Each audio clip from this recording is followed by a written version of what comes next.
My name is Jean Grey. This is my husband, Scott Summers. You may call me Mother Ascani. Xmen 97, episode 10, a bittersweet ending to an amazing first season for this series. Time travel, new characters introduced, and one huge plot twist at the end. Salutations and fist bumps, folks. Welcome back to the grid. Okay, as per usual, with this series, we have a whole lot to talk about and not a lot of time.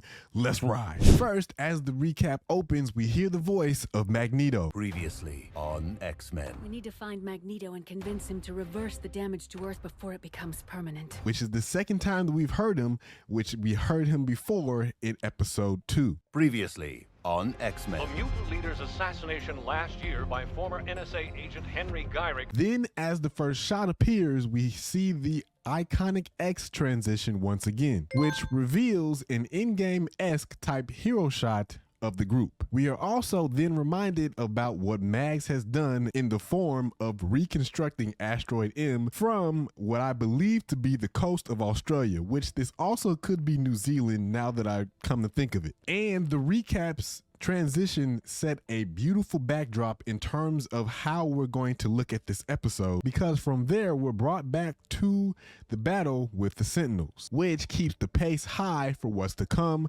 and we all know how this actually went. But as the theme song opens, we are again met with the somber tones of the theme song before it actually starts. So this tells me that we're going to have a lot of highs and lows in this episode specifically, and we're going to carry that into season 2. As the credits open, we finally get a payoff in this episode for all of the times that we've seen Apocalypse, because at this point we've seen him since episode 5 inside of the credit. We also, in this iteration of the credits, only get a new scene, which in this case is Charles and Magneto facing off against soldiers for the first time, which shows their friendship and also a part of their rivalry as well, because Charles is the only person that understands Magneto at the base level in terms of how he's constructed over time. We also get a payoff for the amount of times that we've seen Jean as the Phoenix inside of the credits as well in this episode. So seeing it here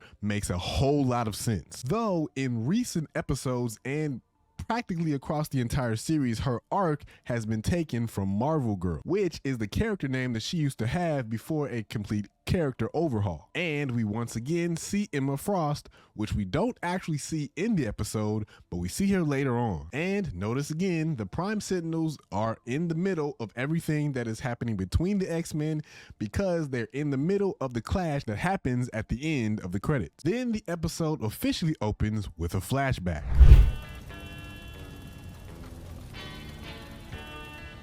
The song played in the background is a familiar war movie song, which goes by the name Turn, Turn, Turn by the Byrds. And the placement of this song is very fitting here because the setting looks to be placed in a mid or post-war era. As we get further into the conversation and some of the insight that is had between Magnus and Charles, which, by the way, is also the main or one of the main points for their relationship in the comic. It is also fitting here because the lyrics are, "To everything turn, turn, turn. There is a season, turn, turn, turn, and a time to every purpose under heaven. A time to be born, a time to die, a time to plant, a time to reap, a time to kill, a time to heal, and a time to laugh, and a time to weep," which are the first few lyrics of that actual song. This is also a pretty well-known passage of scripture as well in Ecclesiastes 3:1-8. To add more to this, it is also fitting because of who wrote Ecclesiastes, which was King Solomon towards the end of his life. So he was an elderly man when he actually wrote Ecclesiastes, which, if you don't know, this is where he comes to himself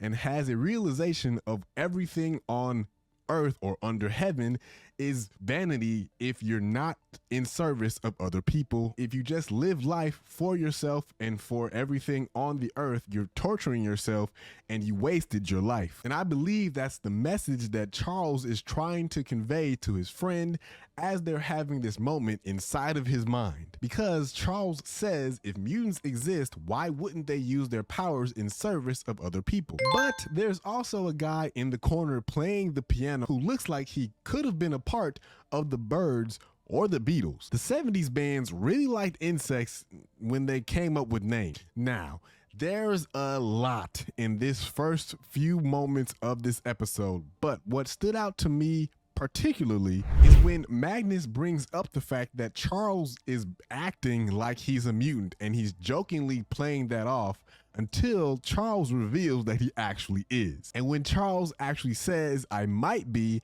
Magnus's response of run and hide before someone decides to make camps is a vivid peek inside of the mind of someone that was actually inside of a concentration camp. What if I were?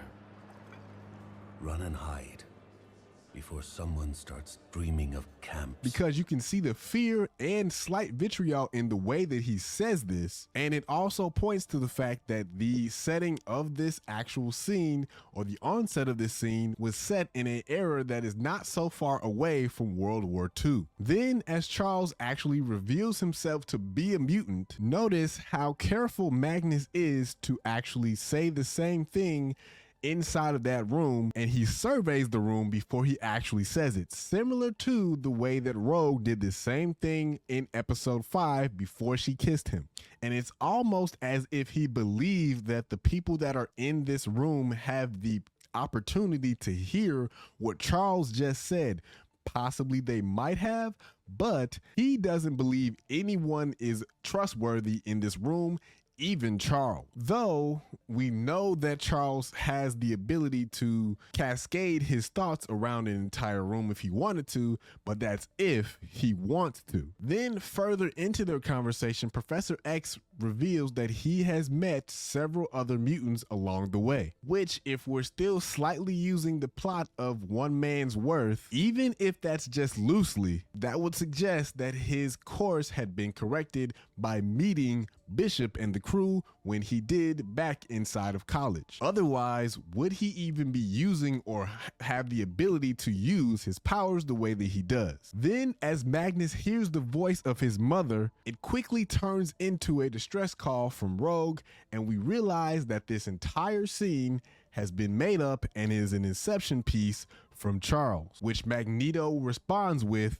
"This is a violation," which for me for sure means that they had an ideal pact between the two of them that they would never do this, because they understand the catastrophic event that could come afterwards, which we all know has an idea or has speculation to be Onslaught in the next season, which I believe that that's actually going to happen very soon as season 2. Now, towards the middle of their conversation, when Charles's antics are discovered by Magneto, he says evolution thrives in darkness, which for me is another biblical nod because of how the world was constructed in the beginning, because literally that's how everything started. From darkness, the world without form, to light, let there be. But this is also how things usually go for humans as well, because the saying is, it's darkest before dawn, which by the end of this conversation, or this mind-bending conversation, we get our first look at what could be the beginnings of Onslaught inside of this series. I again reiterate, could happen as soon as season 2. But this also shows the power that Charles has, even though he rarely depicts or uses the full extent of his power. But this time, because he has to, he shows all of it when he actually forces Magneto to reverse his EMP across the world, which, if you remember earlier in their conversation, is exactly what he said he was going to have to do if Magnus didn't comply and do it himself. Restore Earth's power, or I will hijack your mind and force you to do so. And as we see the power coming back, we get a few familiar cameos. Silver Samurai again, Iron Man, the original animated version, Captain America, who we saw in episode 7, Daredevil, the animated version from the Spider-Man series, who happens to be stopping looters, which is a fitting piece here because that's usually what happens when catastrophic events actually occur, which is exactly what happened in 2020. Doctor Strange performing surgery with his powers, but notice the candle placements around him because he probably learned how to do exactly what he's doing inside of being the Sorcerer Supreme. Because before his accident, he probably would have used like battery operated flashlights or something like that. But this also means that his accident is a sticking point in time, which we actually discussed in a previous breakdown about how time works inside of the multiverse in the MCU currently. Then we end with Val Cooper, who is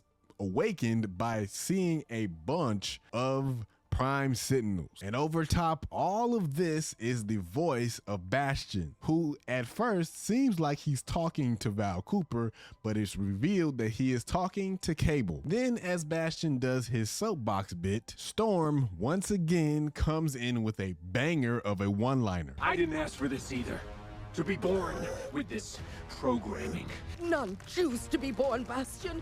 Thus why we must never begrudge them being. Which is a crazy yet sobering thought at the same time. Because no, none of us have ever asked to be born, but it's also one of the richest gifts that we could have ever been given. Bastion also mentions that he would have become one of the X-Men if his mother's request for him joining the team would have been granted by Professor X, which, come to think of it now, Charles said that his mother turned down the invitation when he came to her in the first place. But here, Bastion says that that's completely different. So we all know that there's two sides to every story. So I would love to hear what his mother actually had to say and if that was the actual truth. And at this point, because of what he's done inside of Magneto's head, we all know what he's capable of at this point. So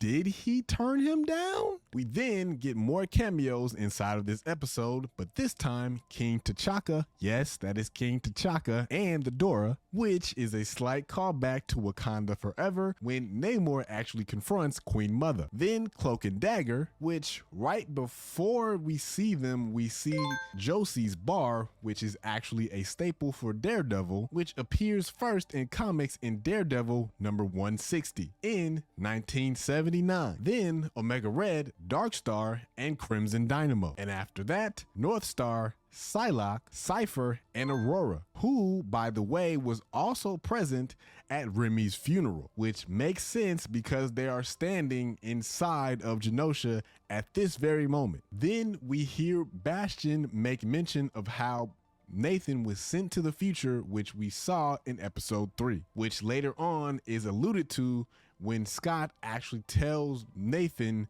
bye, or a pseudo goodbye at the end. And he says this as if the event of him being sent to the future has been done multiple times and not just the one that we've seen, and that the clone was psychic. And it feels like he's talking about his mother, Jean, and also clones of Nathan himself. And at this point, we also get a specific number of times that this has actually happened, which at this point is 200 times that it's happened across the multiverse. So that stands to reason that there are at least 200 Nathans somewhere around inside of the multiverse, along with other parts of his family. And then Bastion is forced to eat his words.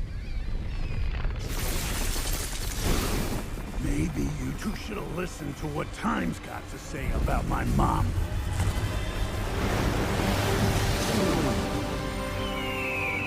Which, as I mentioned before, is the payoff that we were looking for throughout the entirety of this series, because we've seen Jean as the Phoenix in the credits from the beginning. And of course, Storm knows exactly what's going on here, because they have had this conversation countless amounts of time throughout their relationship in the comics and in this series. Now, when Sinister starts talking about peacocking around, he's one to talk because literally in this very moment, he has been puffing out his chest now and over the entirety of this series and even before then, as if he was the superior being in this whole situation, when in reality, he's more like the grandpa from Courage the Cowardly Dog.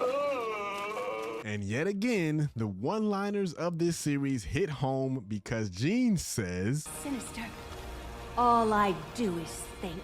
And it's quite ironic that the first person that Sinister goes to after his powers are taken from him is Morph, because he's tormented Morph more times than I can count. And as they say, payback is a dish served cold.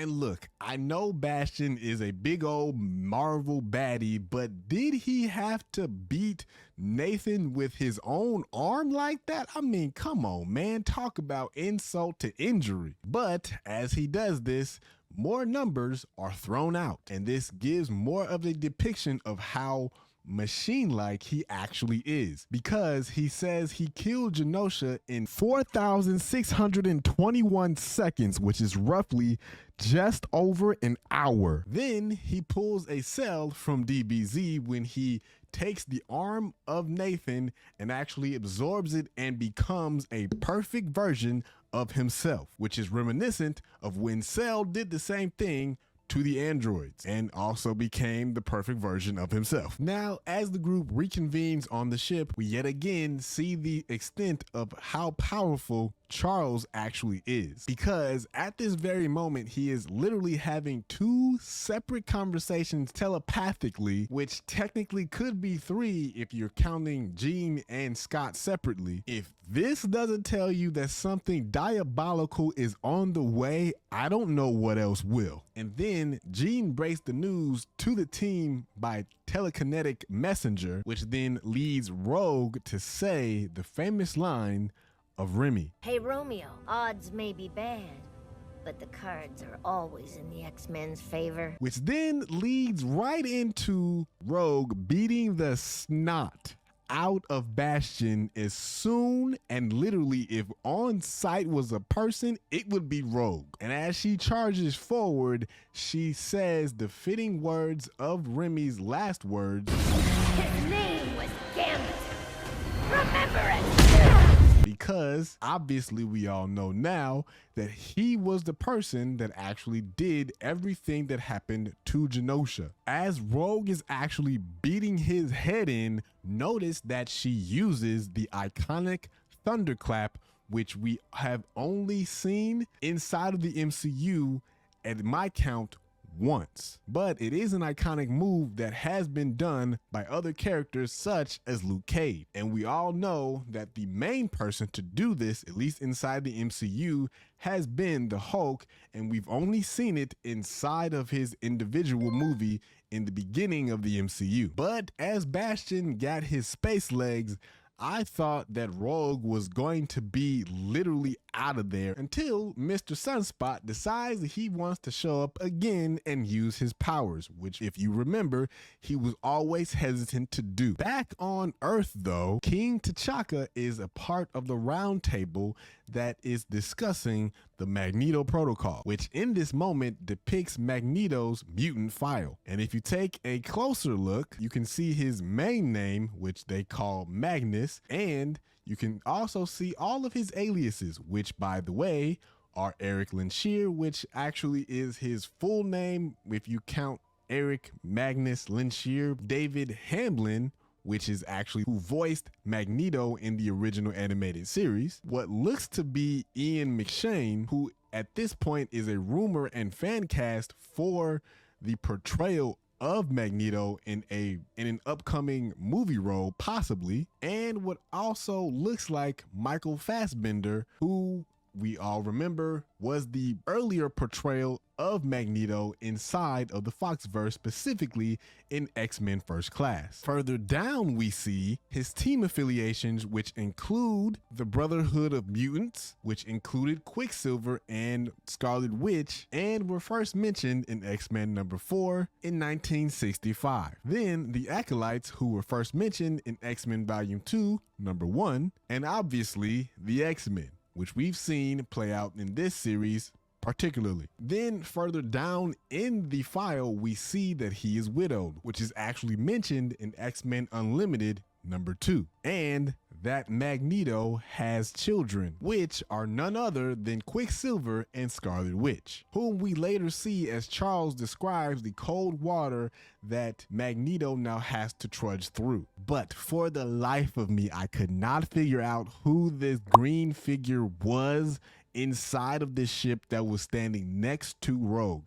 If you know, please do me a solid and put that down in the comments, because it has been racking my brain since I saw it. And while you're down there, if you don't mind, if you're having a lot of fun as I am doing all this stuff, fist bump the like button for me. I'd appreciate it. Now, this battle between the remaining group inside of the ship, or specifically on Asteroid M, is absolutely A1. But inside of this scene, we get a callback to the original X-Men game where Scott does an optic blast. It is literally the same exact animation and everything. And ironically, Jubilee's Game Over is also placed inside of this scene as well, and that is a callback to her main scene, or her main episode, in episode 4 of this series. But as the battle continued, I was drawn to the background inside of this particular area, because the M that shows up there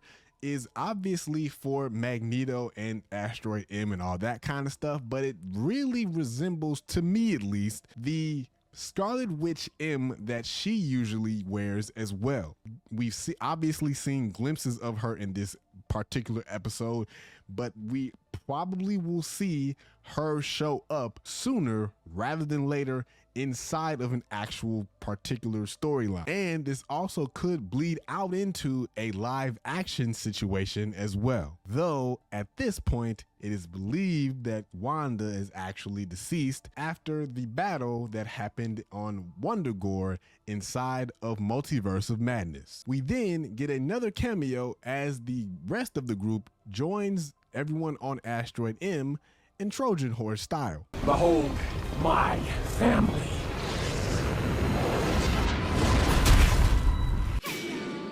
And then Scott gets his major hero moment at this point when he tries to appeal to Bastion's humanity, which at this point has happened twice in this episode. Now, call me crazy, but I don't think Mr. President actually thought out the entirety of the Magneto protocols from beginning to end, because when you shoot a asteroid down from space, it has nowhere else to go but boom on the Earth, which is what Rogue was actually alluding to when Bastion was on his way to Asteroid M to blow it up, specifically in the first place. Inside of the chaos, we yet again get another morph cameo, which this time is Mr. Fantastic, and it is very fitting that it happens here because the character models for the last few episodes have been slightly taken from the X-Men First Class comic run,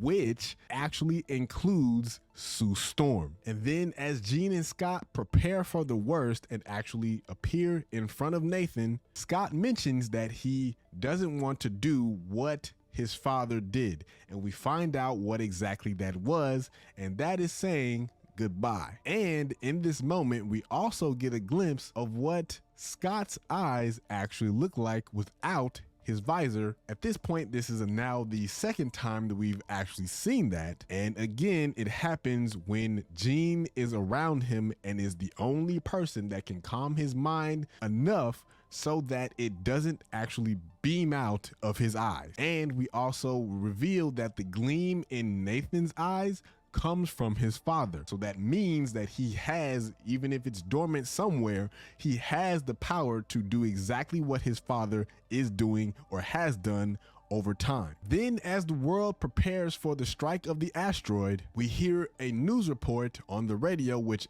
the radio specifically is attached to a tape deck, which is very 90s, by the way, but it's also showing 1996-06, which feels like a callback to the fact that this is somewhere inside of 96-97, but this also reminded me of B96, which if you're from the Chicago area, you would understand that reference wholeheartedly. But we also, inside of this chaotic event, we also get a glimpse of Peter Parker with his MJ as they watch this entire news event unfold in front of a TV stand or a TV display, which again is a very 90s situation that happened all the time, at least what I've seen as a kid. And maybe this is just me looking way too much into this particular situation, but is that Flash Thompson? But as this is all happening, we again get the incredible timing and creativity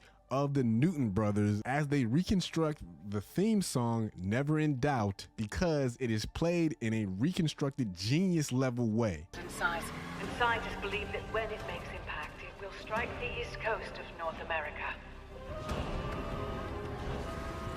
And as the asteroid is hurling even faster to the Earth now, notice how Kurt is actually now doing his priestly duties for those who could not do it for themselves, which at this point would be Charles and Magneto, because they are in an Inception sleep. Then, as Magneto comes back to himself, we get another glimpse of Times Square in the 90s, which is a fitting bookend for this series because the very first shot that we saw in episode 1 was this one. And inside of it, we get another glimpse of VistaCorp, Stark Industries this time, Toshiba, which again is a play or feels like a play on Toshiba, and it has a very clear resemblance of the Samsung logo as well. The 99-cent coffee, which is so far in the direction of 90s, I don't know what else could be. Then the DaCosta logo, a sign that seems like it's modeled after Coca-Cola, and what looks like it could be a hotel chain, which could be the W, something around the nature of the Hilton. Then they disappeared.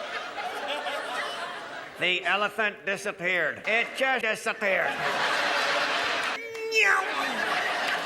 And as we cut back to Forge, when he's back inside of his lab, we see a digital clock which is now set to 111, which for me seems like a nod to X-Men 111 because of what the newscaster is actually saying about Magneto's resurgence, and 111 is actually about the resurgence of Magneto as well. Then as the camera shifts back to Forge, we see one of the dopest covers inside of the X-Men series, at least for me to date, which is X-Men number 141. And behind Forge on the bulletin board, we see a number of mutants, including Scott, Jean, Storm, Beast, Magneto, Kurt, aka Nightcrawler, whom are all missing or presumed dead because they were on Asteroid M. Then on the next row, we see Professor X, aka Charles Xavier, Scarlet Witch, who is presumed to be off-world,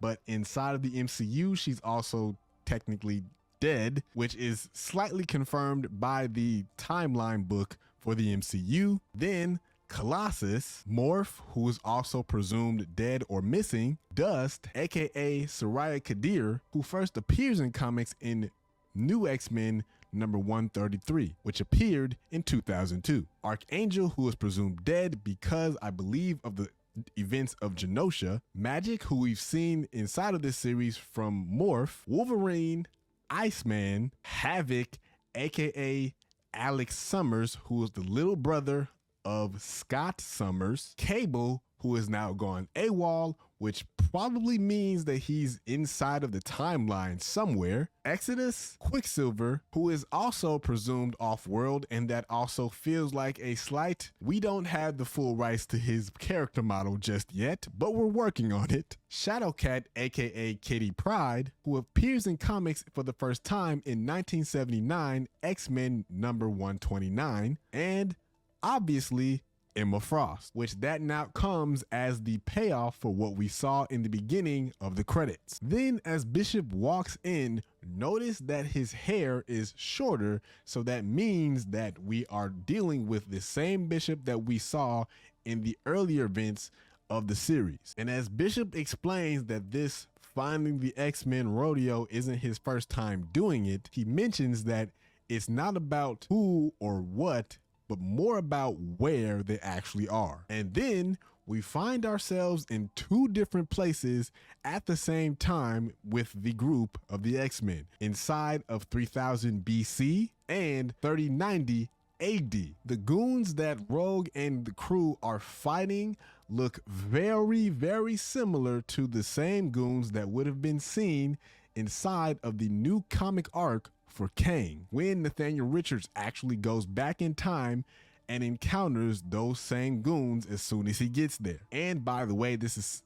also in the same arc that he meets in Nur, who, by the way, is the person that Rogue and the gang meet at the end. And the building or the community that they see at the end is more than likely a Kaaba or an ancient civilization of Egypt, which would be run by Ramatut, who, by the way, is a Kang variant. And as I've mentioned in other videos on this channel, they're not moving far away from Kang. So this makes me think that Marvel possibly is laying seeds in different places so that they can reap the harvest on that later on. Then as we cut to Scott and Jean, as Scott is actually saying Jean's name. Jean!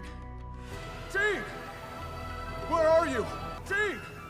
Scott, over here. It is very similar to a popular YouTube video that depicts him saying it from the animated series over and over and over again in different inflections. And it literally sounds exactly like that, which actually the voice actor used that as his motivation for Scott in the way that he actually portrayed him in this series. But as Jean and Scott are greeted by the welcoming committee, Mother Ascani mentions Crest Coast, which in the comics is a megapolis built around the towering citadel of Apocalypse. And it was first seen in the comic event of the adventures of Cyclops and Phoenix in 1994. Oh, and by the way, Mother Ascani is the mother of Scott Summers, Rachel Summers. Now, let's really break down the post-credit scene that happens at the end, which, by the way,